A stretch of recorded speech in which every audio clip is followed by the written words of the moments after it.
Alam mo ba na sa loob ng Manhattan Project, ginawa ng mga siyentipiko ang pinakamadilim na eksperimento sa kasaysayan ng Amerika? Sa Los Alamos, hindi lang sila gumawa ng bomba atomika. Ginawa nila ang hindi maiisip. Tinurok nila ng plutonium ang mga pasyente sa ospital. Walang pahintulot, walang paalam.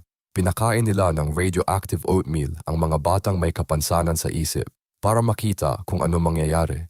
Inilantad nila sa radiation ang mga private parts ng mga bilanggo. Ang mga doktor ay may mga code names para sa mga biktima.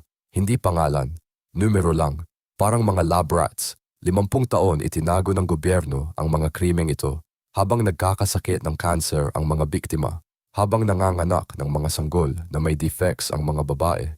Ang pinaka-nakakataot, may mga detalyadong notes sila. Sinusulat nila kung paano naghihirap ang mga tao. Ginawa nilang eksperimento ang sariling mamamayan. Ito ang tunay na mukha ng Manhattan Project na hindi nila gustong malaman mo.